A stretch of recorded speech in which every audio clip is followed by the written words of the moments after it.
There's a kind of silence that doesn't come from the absence of sound but from the presence of something deeper. A pause so subtle, so sacred, it feels like your soul remembering something it never forgot. And in that space, before the next breath comes in, everything can change. What if the breath you're about to take isn't just air? It's identity. Not the identity others expect of you, not the one molded by past pain or unfinished stories, but the one that's already free, already whole, already aligned with everything you've been trying so hard to attract. Neville Goddard once said, "Change your concept of self, and you change your world." But what if the most powerful way to do that isn't by thinking harder, but by breathing differently? Breathe not as the version of you that's still waiting. Breathe as the one who has already received. Your breath is not a passive thing. It is not just the background of your existence. It's the messenger between worlds. Science is finally catching up to what mystics and sages knew thousands of years ago. Bruce Lipton's work in epigenetics shows how your biology responds to perception. But what carries perception into the body?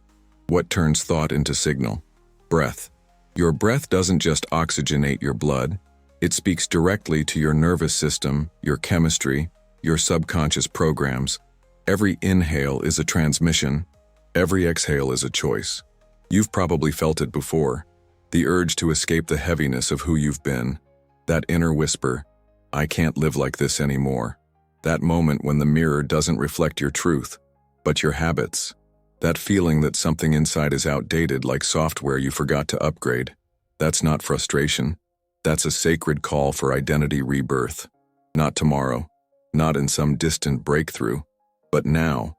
And yet, most of us have been taught to breathe just enough to survive, to stay functional, to hold it together, but not to create, not to become, not to transform. The breath of survival is shallow. It keeps you in the loop of the old self, just conscious enough to go through the motions, just numb enough not to feel the ache of misalignment. But breath, sacred breath, was never meant to just keep you alive. It was meant to awaken you. In ancient traditions, from the yogic sages of India to the mystics of the Sufi path, breath was more than biology. It was prana, the living intelligence that moves through all things. It was spirit. It was intention given form. In those teachings, to breathe with awareness wasn't a luxury. It was a rebirth. It was a personal exodus, leaving the Egypt of your old self behind. Not as a metaphor, as a felt, cellular truth. You are not here to perform. You are not here to wait. You are here to remember. And memory, true memory, lives in the breath. Because before the world taught you to chase, to doubt, to shrink, you already knew how to breathe as your full self. You just forgot. And this video is not a lecture. It's not another how-to on manifestation. It is a doorway into the breath that changes everything. Let's begin. There's a breath you've taken 1,000 times, and yet never truly felt. It enters your body while your mind is somewhere else. It moves in and out without meaning. But the first conscious breath, the one you choose with presence, that's not just a function of survival. It's the birth of a new self. Quietly, it marks the end of who you thought you were and the beginning of who you actually are. We often think change happens in action, in outer choices, but nothing truly shifts outside until something breathes differently within. Your breath has always been an honest mirror. It never lies. When you're in fear, it shortens. When you're in peace, it opens. When you're pretending, it tightens. And when you're home, in yourself, in the now, it flows. That's because every breath carries the echo of a self-concept. You don't just breathe as a body. You breathe as an identity. And sometimes that identity is quietly holding you hostage, still clinging to old narratives, still repeating stories that no longer apply. Stories of not enough, of almost, of one day. And with each unconscious breath, those stories stay alive. Not because they're true, but because they're familiar. You don't realize you're still breathing as the version of you who was rejected, abandoned, doubted. Not because that's who you are, but because that's who you've been breathing as. Ancient wisdom knew this. In yogic rituals practiced for thousands of years, the breath wasn't treated as mere air. It was prana, a sacred current of consciousness. To breathe differently was to become different. There was no separation between the state of breath and the state of being. The way you inhale was the way you invite. The way you exhale was the way you release. This is why Neville's teachings aren't limited to mental imagination. They are physical, vibrational, embodied. You can't assume the new self with the breath of the old one. If you try to visualize a different life while still breathing like a person stuck in fear or striving, it will always feel out of reach, because the body is still loyal to the past. And until you breathe like it's already done, you're only pretending.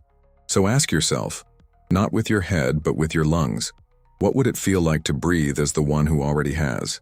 What would change, not in your thoughts, but in the rhythm of your chest?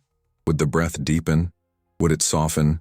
Would it rise in joy or settle in certainty? There's no right answer, only one that feels like home. Because the truth is, your next self is not waiting in your mind, it's waiting in your breath. And the moment you choose to breathe with that awareness is the moment everything begins again, quietly, powerfully, from within. Most people breathe like victims, and their results prove it. There's a kind of breath that doesn't nourish. It pleads. It doesn't say, "I am here." It whispers, "Please let me survive this." And many are breathing this way, not knowing they've been taught to breathe like someone waiting for permission. The breath is shallow, trapped in the chest, tight in the ribs. It doesn't expand, it hides. Not because the lungs are weak, but because the identity behind the breath still sees life as something to endure. Shallow breath is more than a physical pattern, it's an energetic statement. It says, "I don't feel safe. I don't deserve to take up space. I'm just trying to get through the day." And without realizing it, this becomes the default vibration you carry into every decision, every interaction, every desire you try to manifest. You breathe like someone hoping it will all work out, not like someone who knows it already has. And the universe doesn't respond to hope, it responds to frequency. This is not your fault. Your nervous system has been conditioned by years of suppression, stress, and survival. Your breath learned to become smaller because your life felt too heavy. And what begins as a coping mechanism becomes an identity, the doer, the pleaser, the struggler. But here's the truth that modern science is now confirming, especially in the work around the vagus nerve and breath-induced neuroregulation. Your breath doesn't just follow emotion, it creates it. It can activate peace. It can summon presence. It can change your brain and recalibrate your chemistry. The body has been listening to the way you breathe more than it's been listening to the words you speak. It's been taking instruction from your exhale. If that exhale is rushed, tight, incomplete, your system thinks the world is dangerous. If that exhale is steady, grounded, complete, your system starts to believe, "I am safe. I can receive. I belong." That's the shift. From breathing as a victim to breathing as a vessel. From living in waiting mode to anchoring into receiving mode. You're no longer asking the world for permission to change. You're informing the world that you already have. And that change doesn't begin with affirmations or journaling. It begins in the most sacred place no one can see. The breath you choose in silence. The breath that says, without sound, "I am no longer who I was. I am the one who receives with grace." Because the breath does not lie. It cannot perform. It only tells the truth of who you believe you are. And once you breathe differently, not because someone told you to, but because it feels like remembering, you begin to shift the entire field around you. Not by force, not by proof, but by presence. Because presence doesn't chase, it magnetizes, and it begins with one true breath. There is a sacred difference between imagining your desires and embodying them, between seeing the image of your future and stepping into the feeling of already being there. Neville Goddard taught us to assume the feeling of the wish fulfilled. But what he implied, and many overlook, is that assumption is not just a thought, it's a breath state, a shift that begins not in the intellect, but in the lungs. Most people try to feel abundance while still breathing like someone who is lacking. They try to feel loved while still holding the breath of someone who fears abandonment. They visualize success while exhaling with hesitation, with doubt, with inner tension. And the body notices, the subconscious notices, the field around you notices, because the breath reveals your truth long before the mind finishes its sentences. So, what does it mean to breathe like it's already done? It means the inhale carries certainty, not searching. It means the pause at the top is filled with quiet gratitude. not need. And it means the exhale doesn't sigh in exhaustion, but releases the last remnants of the self that no longer fits. There is a breath that doesn't hope. It knows. It doesn't ask. It declares. That is the breath of someone who no longer waits, who no longer performs, who no longer doubts. And that breath creates results, because it carries a frequency the world cannot ignore. Let yourself begin a rhythm that speaks to the quantum field. Inhale, as the version of you who already lives in the reality you once only dreamed about. Feel that breath entering as if it's your first in a new world. Hold it, not in effort but in reverence, as if you're bowing to the truth that it's already yours. And then exhale, gently, completely, releasing the outdated frequency of trying, of chasing, of becoming. This is not imagination, it's imprinting. You are training your nervous system, your subconscious, and your energy to recognize a new baseline of existence. You are no longer breathing to hope, you are breathing to anchor. And what's extraordinary is that this ritual doesn't take hours. It takes moments. But those moments, if felt fully, can alter your entire trajectory. Because every time you breathe as the version of you who already has, you shorten the distance between where you are and where you're going. Until one day, there is no distance left. Only breath, only presence, only truth. Before we move forward, pause for a moment. If something inside you has already begun to shift, even slightly, if you felt the breath land a little differently, the heart open a little wider, then there's something waiting for you in the pinned comment. Not an answer, a reflection, a key that aligns with everything you're beginning to remember now. When you're ready, go there. Let what's written speak to the part of you that already knows. Sometimes the resistance you feel isn't a thought, it's a rhythm, a breath that hesitates in your chest, as if part of you is still holding on, quietly, tightly, invisibly. And even as you speak affirmations and visualize your new life, your lungs are still echoing the vibrations of your past. Because identity doesn't just live in memory, it lives in breath. And the old you, the version shaped by trauma, by scarcity, by survival, learned to breathe in a way that protected its pain. There's a reason you struggle to feel ease when visualizing abundance. There's a reason your manifestations feel close yet unreachable. It's not because you're doing something wrong. It's because the breath of your past self is still shaping the chemistry of your now. You may not notice it, but the diaphragm remembers. The chest remembers. The breath pattern of fear, of waiting, of over-efforting, it becomes the baseline of your being. And without shifting that pattern, no new self can fully land. Bruce Lipton's work shows us that the body stores trauma not only in the brain, but in the nervous system, in the very way we hold ourselves. And breath is the first messenger of that imprint. If you've ever noticed yourself holding your breath while thinking about money, or tightening your chest when imagining love, that's not sabotage, that's survival. The old you is not malicious, it's simply conditioned. It learned to breathe in panic, in defense, in protection. And now it resists your expansion, not because it doesn't want you to grow, but because it doesn't yet trust that it's safe to let go. But breath can break that loop, not by force, but by rhythm. When you disrupt the familiar flow, when you exhale longer than your pattern, when you breathe into places that haven't felt oxygen in years, you awaken a dormant signal. You remind the body, we are no longer in danger. You show the nervous system, we can breathe fully now, we can feel fully now, we can receive fully now. This is not about controlling the breath, it's about listening to it, noticing where it contracts, where it pauses, where it hides, and gently, consistently, bringing in a new rhythm, a rhythm that doesn't defend, but opens, that doesn't fear, but trusts, that doesn't repeat the old identity, but welcomes the real one. Because when you change your breath, you don't just relax, you release. And in that release, the old self no longer has air to survive. And the new self finally has space to breathe. How one woman used 48-hour breath ritual to leave a lifetime of lack. She didn't look like someone about to change her entire life. She wasn't meditating in the Himalayas or attending a spiritual retreat. She was sitting on the floor of her bedroom, surrounded by bills and the heavy silence that follows too many disappointments.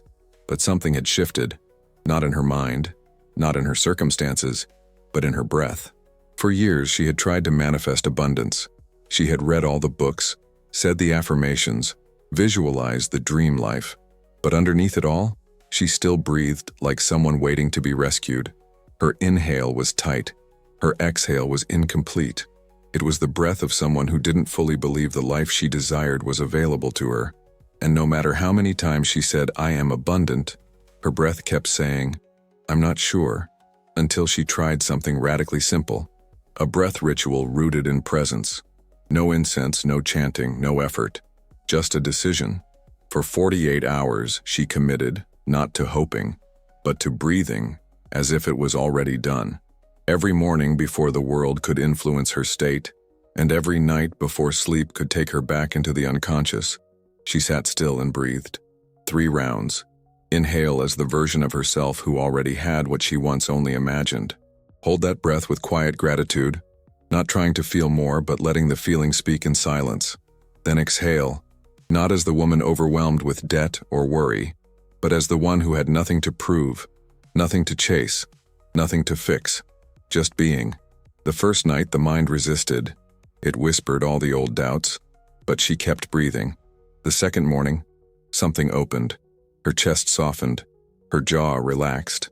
A sense of calm she hadn't felt in years began to move through her, not because she figured everything out, but because for the first time her breath was aligned with the truth she wanted to live.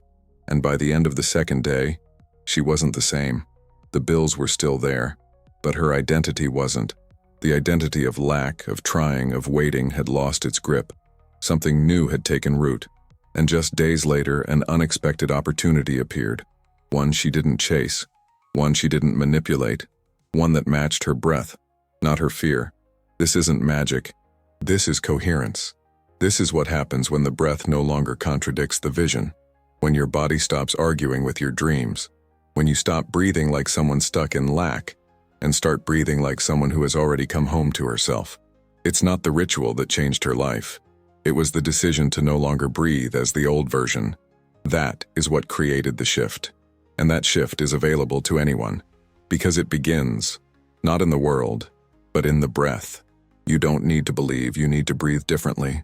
So many seekers are exhausted, not because they're lazy, not because they lack discipline, but because they've been trying to force belief through the mind while the body still breathes in doubt. They say the words, they visualize the outcome, but something inside them is still waiting for proof, still holding the breath, still hesitating to fully receive. And here lies the sacred paradox. You don't need to believe with your mind when your breath already speaks belief for you. The world responds more to your breath than to your thoughts, because the breath is the first signal, the first vibration, the first declaration of how you see yourself. It is the breath, not belief, that leads the shift, that leads the chemistry, that leads the field. Belief is a consequence of alignment, not the requirement. You don't need to talk yourself into worthiness. You don't need to convince yourself you deserve more. You simply need to breathe as someone who no longer argues with their own expansion. This changes everything, because it removes the pressure to always feel high vibe, always think positively, always believe with unwavering certainty. It shows you that even in the moments when your mind is doubting, your breath can still claim truth. Even when you're uncertain, your body can lead. Think of it like a radio. You don't wait to hear the music before tuning the dial. You tune first, then you receive. The breath is your dial, and the moment you shift it, gently, intentionally, consistently, you begin to receive a different broadcast from the universe. This is not bypassing. This is embodiment. It is the deeper knowing that the body doesn't lie, that the subconscious listens more to how you breathe than to what you say, that when you exhale in calm, in confidence, in grounded presence, you tell the quantum field, "I am available. I am ready. I am already here." And you are, even if your circumstances haven't caught up yet, even if the mirror still reflects the old self. The breath knows, and the more you let it lead, the more belief follows, not as something forced, but as something remembered, something already alive in you, waiting to be claimed, not with effort, but with air. The ego doesn't always shout. Sometimes it whispers through effort. It disguises itself as discipline, as control, as perfectionism. It tells you, try harder, do more, make it happen. And in that subtle tension, something sacred is lost. The breath freezes. The chest locks. The life force contracts. Not because you failed, but because you've unknowingly returned to the breath of striving, not receiving. You might not even notice it. You're visualizing your dream life, speaking affirmations, holding a clear intention, but your body is bracing. Your jaw is clenched. Your shoulders are tense. And in the silence between inhale and exhale, you're holding your breath, not as a spiritual anchor, but as a sign that you're trying too hard to prove your worth. This is the ego's favorite trick, to convince you that manifestation is something to achieve, that you must perform, fix, hustle your way into alignment. But the breath reveals the truth. Because the breath doesn't lie, it either flows or it resists. And when it resists, it's often echoing a deeper fear. What if I'm still not enough? What if it doesn't work for me? What if I'm just pretending? That's when you must remember, creation is not performance. It is rhythm. It is trust. It is surrender. Not surrender as in giving up, but as in releasing the need to control the outcome. Surrender in the way a tree trusts the wind, or the way a wave trusts the ocean. When you release that tension with a full exhale, you're not giving up your power. You're stepping back into it. You're letting the body remember what the mind forgot. That ease is not weakness. That softness is not passivity. That receiving isn't about deserving. It's about alignment. And in that moment of letting go, the real shift happens. Because you're no longer trying to manifest. You're becoming the space through which manifestation naturally flows. The breath is no longer held hostage by effort. It becomes a carrier of truth, a rhythm of becoming, a frequency of now. You don't need to force what is already aligned. You only need to release what resists it. And the first place to do that is in the breath, not once, but again and again, until your breath no longer mirrors struggle, but stillness, until it no longer mimics trying, but trust, until the ego no longer hides in the inhale, but dissolves in the exhale. And in that exhale, you return to your center, to your clarity, to the part of you that never had to try to be worthy, only to remember that you already are. The secret of the 5,000-year-old breath code. There are rituals older than language, practices whispered through generations, carried not by books, but by breath. In the Sufi traditions, in the Vedic scriptures, in the teachings of ancient mystics, breath was not just survival, it was access, a sacred portal to the divine blueprint within you. They understood something that modern life has almost forgotten, that breath is a bridge between the invisible and the visible, between what is assumed and what becomes real. These ancient breath codes weren't elaborate. They were simple, pure, alive, because truth doesn't need to be complex. It needs to be embodied. And one of the most powerful rituals practiced for thousands of years in silence and devotion is this, the intentional breath of identity. It begins in stillness. You sit not as the one who hopes, but as the one who knows. You inhale, not with effort, but with declaration, as if your lungs already belong to the version of you who is free, abundant, aligned. You hold, not with strain, but with reverence, feeling, not thinking, letting the gratitude rise naturally, not because something has appeared, but because it already lives within. And then you exhale, releasing not just air, but the breath of the old identity, the breath of waiting, the breath of scarcity, the breath of needing. This ritual doesn't take hours. It takes presence, 2 minutes, 3 rounds, 3 sacred invitations to remember. And when repeated 3 times a day, morning, afternoon, and night, for just 48 hours, something opens, not as magic, but as alignment. Neville would say, what you assume to be true becomes your reality. And this breath, this ancient, simple, powerful breath, is how you assume without words, how you declare without speech, how you embody without needing to prove, because your body is listening, your energy is adjusting, and your breath is writing new instructions into the fabric of your being. It's not about controlling your thoughts, it's about commanding your frequency. And the breath does that effortlessly, if you let it lead. There is a reason breath has survived every lineage of awakening. It is the only practice you've carried with you since the moment you arrived. and it will be the last thing you release when this chapter ends. Between those two moments, every conscious breath becomes a choice: to stay in the echo of who you were, or to breathe in as the one you were always meant to be. And once you choose, the code is no longer hidden. It becomes you.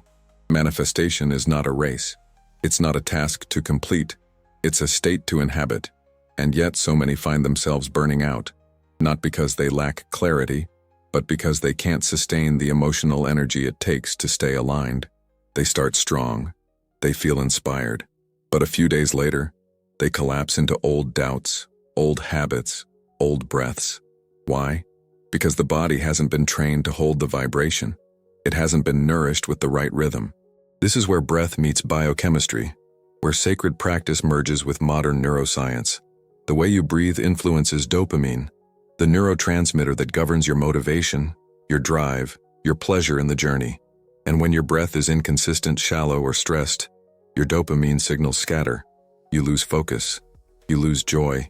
You lose your connection to the version of you who keeps going not out of force but out of felt alignment. You don't need more discipline.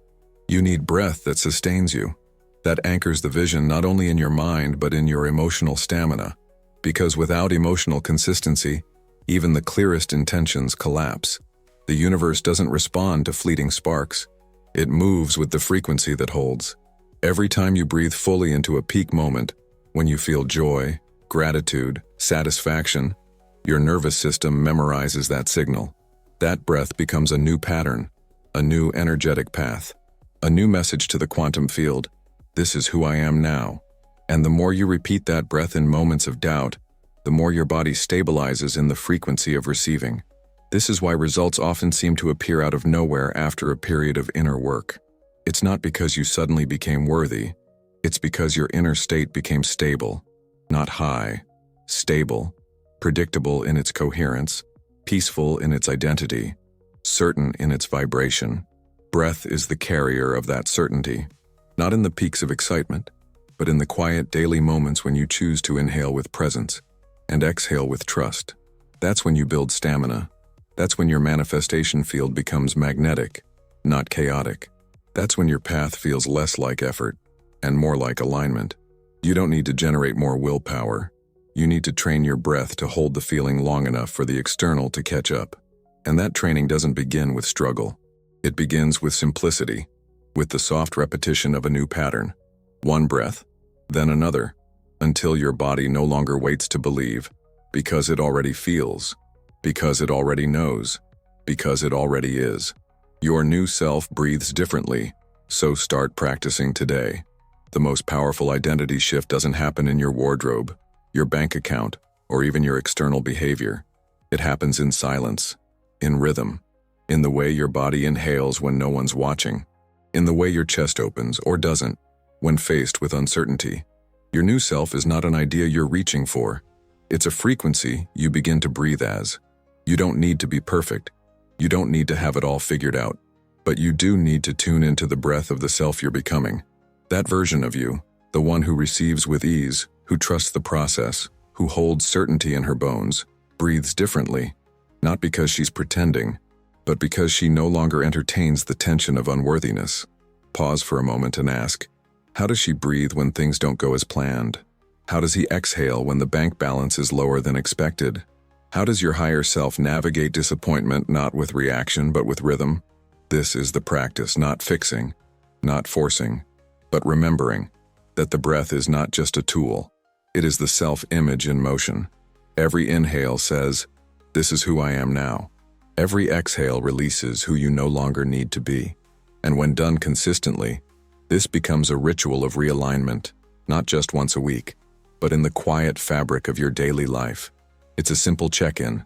Who am I breathing as right now? Am I breathing as someone who's still striving to become? Or am I breathing as the one who already is? That question doesn't need to be answered with words. The breath answers for you. And if it's still caught in fear, in effort, in contraction, that's okay. You don't need to judge it. You only need to notice. Because the noticing is already the shift. The awareness is already the return. You are not here to constantly calm yourself down. You are here to activate your real self, to wake up the part of you that no longer fits into the old breath, to align with the rhythm of someone who no longer negotiates with their own power. And the beauty of this truth is that you don't need to wait. You don't need more knowledge. You don't need perfect circumstances. You only need breath that reflects the version of you who already knows. I am not becoming. I am remembering. And this breath is the proof. Exhale the past. Inhale the version who already has it. There's a breath that doesn't hope. It remembers. Neville said, assume the feeling of the wish fulfilled and breathe there. Your biology listens. Your future responds to the rhythm you choose now. Don't knock on the door of your new self. Breathe in like you already live there, because you do.